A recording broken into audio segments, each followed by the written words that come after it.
Hola clase. So today's assignment will be about telling time, okay? So hopefully you already watched the tutorial on our VHL site. So I'm going to start with a quick review and then go into the assignment per se. So on your review from the VHL tutorial, you probably remember that it's different between asking somebody what time of the day is it and what time an event takes place. So you can see here on this shaded area is how you ask somebody at what time is the event, and here on this white area is how you ask somebody the time of day.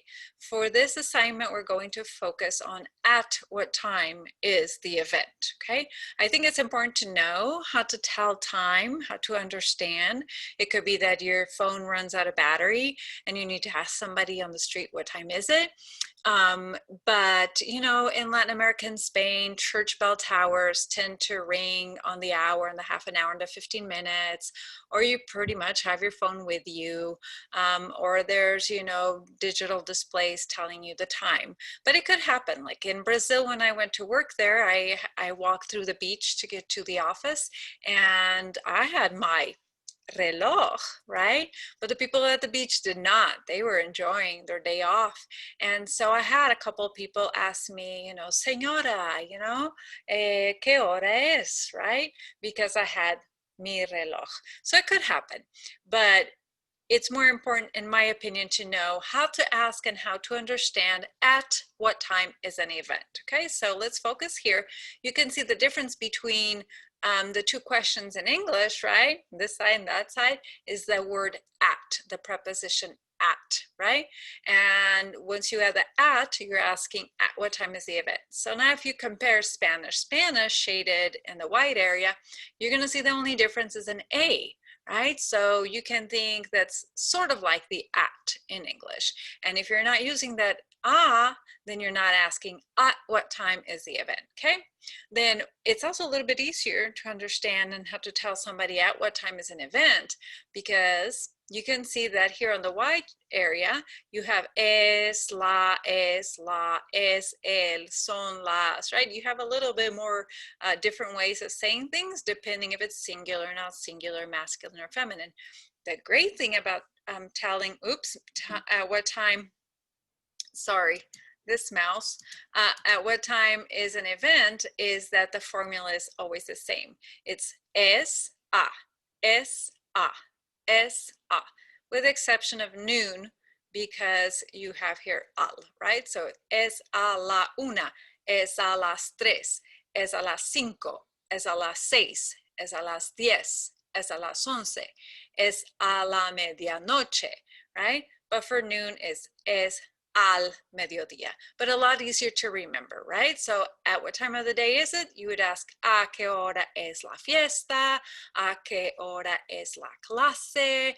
¿A qué hora es el baile? ¿A qué hora es zumba?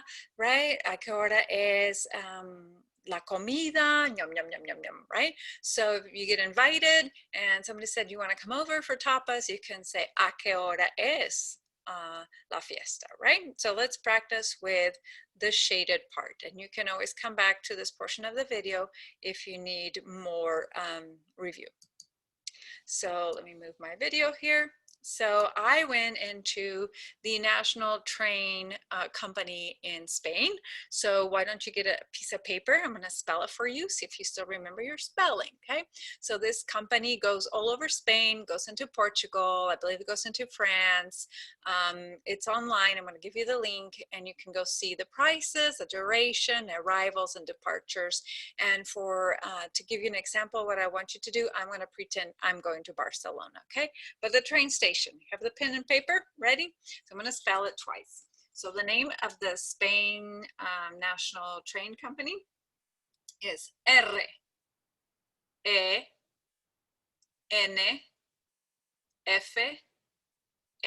So it's Renfe, okay? So you can search on your own, Renfe, okay? That's the company, and it's online.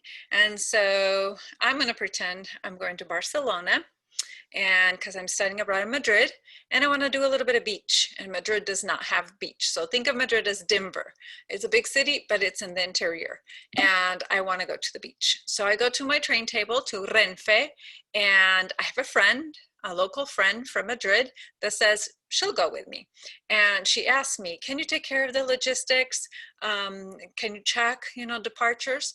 And so la salida, right here, la salida is departure, right? So I'm gonna say, well, I'm gonna tell her this first one. I'm gonna say, la salida es a las 6:05 de la mañana. And she's probably gonna go, ooh, no, no, no. I wanna sleep, right? I'm like, okay, let's try this one. La salida es a las 9. And she's like, I really want to sleep. I'm like, okay. Then let's go down here to this one. So la salida es al mediodía. Remember, it's masculine. So la salida es al mediodía. And like here was es a las 9, es a las 8, es a las 7, but here is al mediodía. And she says, oh, okay, is there any other option, a later option? And I could tell her two ways. I could use military time and say, la salida es a las 14 horas. Or I could use non-military time, but I would have to put the de la tarde. I would say, la salida es a las 2 de la tarde, okay? So you're gonna be doing the same with la salida, okay? But let's say now we have a friend in Barcelona who's willing to come by the train station and walk us back to our hotel. And she wants to know what time to meet us there. So then we would have to tell her also all our arrivals. So if it was this time, I could say la llegada es a las 9:20 de la mañana. So she's not there at 9:20 at night. So a las 9:20 de la mañana. If we're gonna do this one, I could use it the millennial way. What I see is what I say. I would say es a las 11:45, but I'm older, so maybe more traditional before iPhones. So I might say like the equivalent to a quarter till noon. So I would say a las 12 menos cuarto, right? But I totally accept the new way. It's a digitalized word, global world, 11:45 works, but you might hear someday somebody say, es a las 12 menos cuarto, and it's a free meal and you don't want to arrive late, so you need to understand what you hear. But you can choose to say, es a las 11:45. If I had picked this one, again, I could use military time and say, es a las 15:10. Nothing else, because military time, I can just say es a las 15:10. Or if I don't know how to use military time or prefer Americanized time, I could say la llegada es a las 3:10 de la tarde, okay? There are trains really late, so I don't want to say just 3:10 and then have people there in the middle of the night, right? Or here, I would say es a las 17:10, es a las 17:10, period, or es a las 5:10 de la tarde, so they're not there 5:10 in the morning, okay? So hopefully that was a good review for you, and I totally hate my mouse. So I provided you now with a timetable from Renfe to Valencia, because it's closer to Madrid. It's way less expensive than Barcelona. Barcelona is very expensive. Think of like Miami. Food, lodging, entertainment, way expensive. Barcelona and San Sebastián in the Basque Country, most expensive cities probably in Spain. So if you want a little cheaper option, Valencia. Also know that a lot of our students do study abroad in Valencia, but you also have the train. I'm going to give you the train link if you want to adventure out. If there's a city that you always wanted to visit in Spain, or maybe you have a family member, maybe somebody did a mission there and you're dating that person and you want to go visit that city where they were, you can. If you don't want to do any further research, you can use my timetable, okay? If you use any other city, you're going to have to provide me with a screenshot of the timetable so I know you're doing time right, okay? So you can use this one for sure for Valencia. So I want you to give me 3 salidas and 3 llegadas. You pick, can be 3 in a row, can be 1 in the morning, 1 in the tarde, right? Or 2 in the tarde, you pick, but I need you to record. You can use Vukaroo. It's really easy to use, it's free. You go here, you click, you can see that it's starting to record, you stop, it gives you the option save and share, you can download, you can go back to the Google presentation and and you can just add it here. This is your Google Slides. You can edit them, you can add things. It doesn't matter. You're not making any mistakes, or you can upload it to the Google assignment. So your choice how you record your voice, if you know how to use your phone, if you know how to use another app, as long as you can put it in here or load it. I don't care what app you use. I'm just giving you ideas that are free, but you might be more digitally savvy than I am. So here are a few ideas, okay? So give me 3 departures and 3 arrivals in Spanish, just like I did to practice telling time. You can go back to the beginning, look it over, so practice until you feel pretty happy with your performance, right? Telling time. Then that's to practice the grammar portion of it. But now let's say that you really want to expand your horizons and get to really know more about other countries outside our borders. And so I'm going to ask you to plan a stay for more than 1 day. So again, I'm pretending to go to Barcelona. I gave you a few departures, a few arrivals, and now I went to Airbnb. Airbnb is already in Spain, Uber's already in Spain. And so I went to Airbnb and I found one for $59 a night. Not bad. If I was sharing with that one friend, much reasonable. I also can tell that's pretty close to the beach, although it's a map. But then here on the reviews for Airbnb, I saw that they said it was close to the beach, close to the metro. Then we can hop on the metro and go out at night for some food later on, right? So also I provided you the link just if you love to, I don't know, daydream like I do now with COVID and can't travel. I'm like, ooh, wouldn't that be fun to go Barcelona, beach, tapas, practice Spanish, looks pretty clean with friends. So you definitely can go here and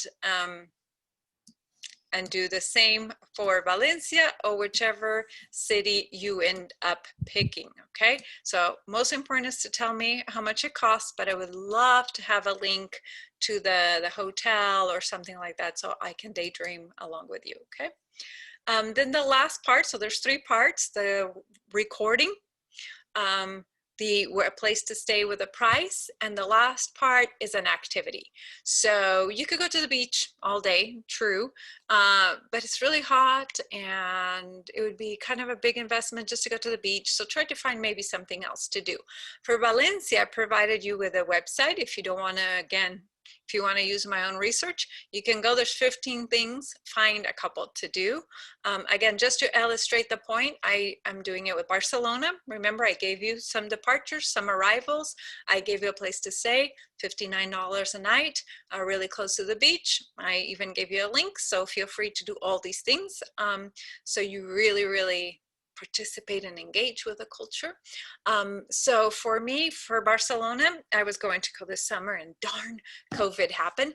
But I wanted to go to Park Güell for 3 main reasons.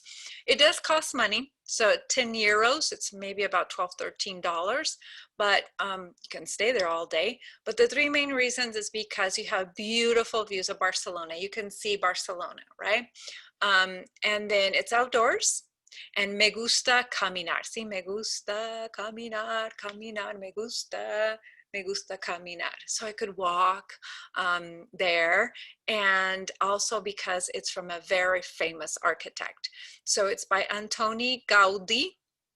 So Gaudí is to Spain what Frank Lloyd Wright is to America. I don't know, hopefully you have heard about Frank Lloyd Wright, but his buildings and stuff are like masterpieces. I always love to go to a city and I hear there's something from Frank Lloyd Wright and like Sedona, New Mexico. And so it would be like seeing something by a very, very famous architect, Antoni Gaudi, right? If I go to the website to check out Park Güell, it's already in English too because of tourism in Barcelona is, what do you call it?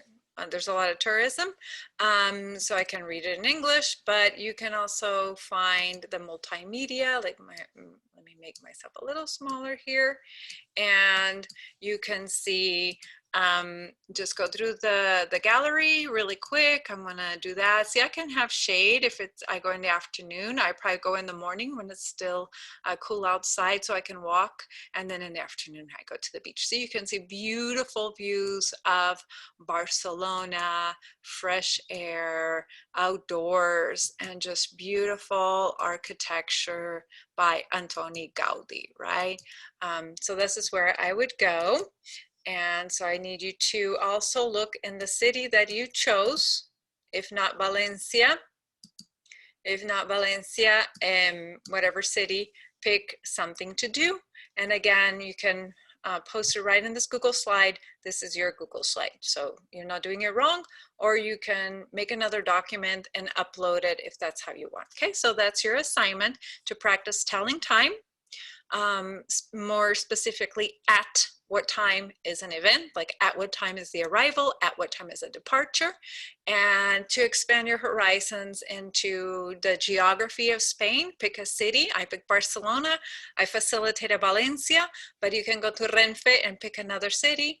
And then to maybe compare costs, you know, how much does a night at a hotel cost in Valencia or in San Sebastian or Sevilla or Cordoba, wherever you want to go, and then to find something that goes more with your personality, right? I know that in our class we have somebody that loves opera. We have two people from Hawaii that probably really love the beach and miss the beach. So just within your personality, are there activities that you could do in whatever city you choose, okay? Muchas gracias y adiós.